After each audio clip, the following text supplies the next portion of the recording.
Today we're going to chat with the Gillis family, Jared, Chris, and they have two boys, Eli and Matt. We actually ran into their family. They were like on the road maybe, like 5 days into it or something like that. And they happened to see us at a campground in Colorado. We talked for a little while and chatted in person. And we don't like to push ourselves on people in person and do like an in-person interview right then. And it didn't work out where we had time to do an interview. And we ended up having to leave. I think at this point they've been on the road. How long ago was that?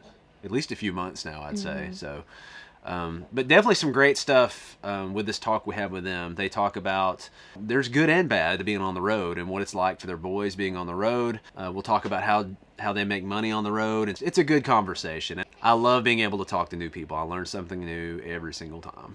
So let's start off with Jared and Chris. Guys, I mean, why did you start RVing? We had this dream, this vision to do it for like 3 months and see as much of the country as we could. Yep. And we realized that not everything was always going to line out perfectly.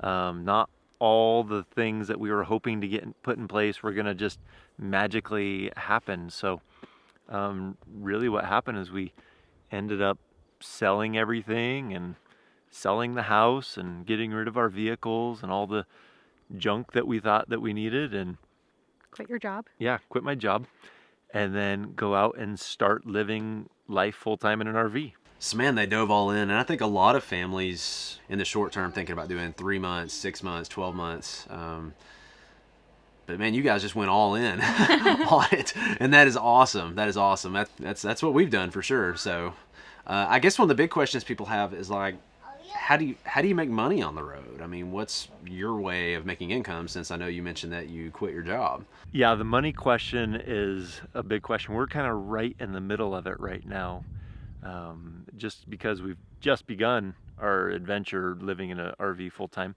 But one of the biggest things that we did was downsizing. Downsizing got rid of so much of the money that was just flowing straight through us. So like I said, we got rid of all of our junk, all of our stuff. And once we got rid of the house and got an RV, we didn't have a payment on different things. Right. That money, that monthly money, just paying for trash and all those little things, they just add up, and you need so much more money. But once we downsized, we realized we can live on a lot less. Yeah. So that was the big part. Yep. But now we're also seeing that there's a lot of different things that you can do to make money while you're on the road. One thing that we're hoping that brings in the most income for us is I produce videos and sell them online. So we're hoping that that produces the majority of our income. But there's so many other options. There's work camping. I mean, Amazon hires hundreds, I don't even know how many people, but so many campers. So there's so many options out there. I pick up side work as I go. I have construction in my background. So there really are a lot of opportunities and options out there. You just have to find what works for you and go for it. Yeah. That's one of the same things that kind of gave us freedom, was selling our house. Once we get out from under all those payments that you have to have while living in a sticks and brick, it just offers so much more flexibility that the need to make more money is not as great. He mentioned the trash. I mean, I think of all the expenses we had with our house. It's not the big things that get you. It's all these tiny things that add up. I think that's what the Gillis family, is realizing with the house, and why, they decide to let it go. So another question for you guys, what's the one thing you wish you knew before you started RVing full time? One of the things that we wish we had known is just how feasible this really is to do, and that we had done it earlier. Our kids are older, and they're really enjoying traveling, but at the same time, it would have been a little bit easier, I think, had they been a little bit younger.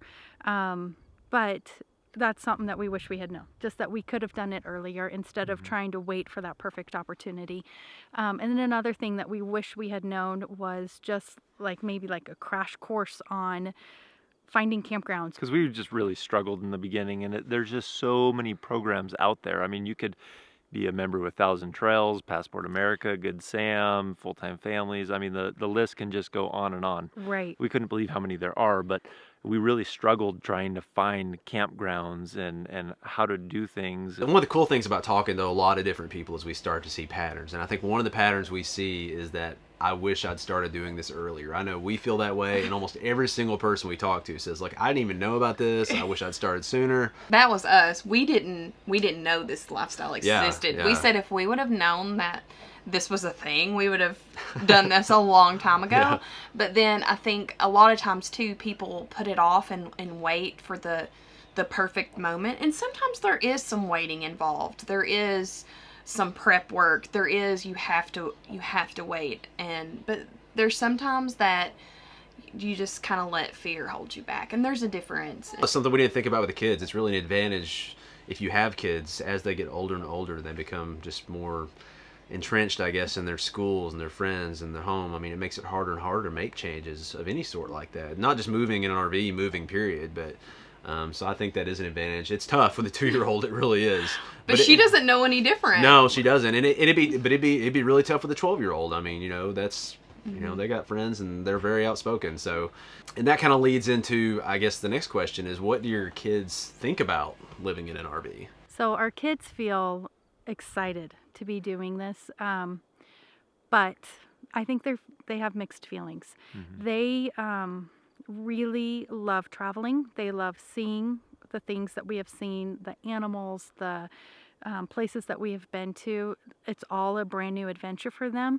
So they love that aspect of it. But because they are a little bit older, they really miss their family and their friends back home.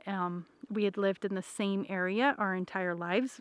We were born and raised in the city that we were raising our kids in.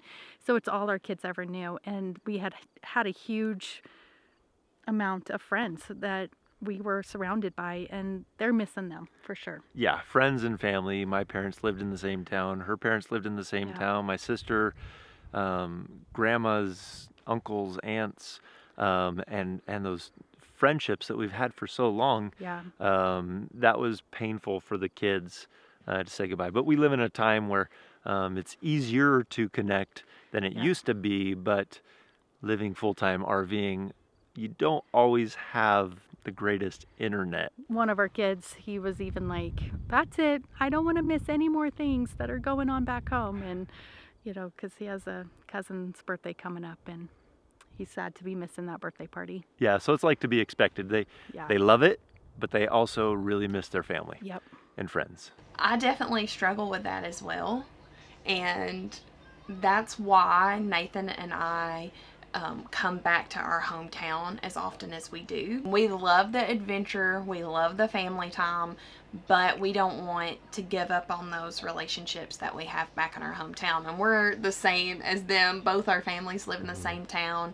And we don't want to miss out on those things. I mean, obviously it's not convenient when you're across the U.S. to come home for a birthday party. So there are times that you have to miss out on things, but then there are times that, we'll be here for Thanksgiving and Christmas and my brother's getting married. I mean, we can be there for all those big things, and we still have the flexibility of traveling the country at the same time. So Gillis family, if somebody wants to learn more about your adventures and your travels, what's the best way to do that? Yeah, so the best way to follow us is to just search my name, Jared Gillis, in YouTube. I'm usually the first one to pop up, and you'll see our family going through this adventure, through this journey. We also have a Facebook page, but most of our content ends up here on YouTube. Right. Our Facebook page is Less House, More Living. And we also have an Instagram page of Less House, More Living that you can follow us along. Also, we try to post daily pictures there. Thanks for having us. Yeah, thank you. Yeah, thank you guys. I hope we get to cross paths soon. And Again.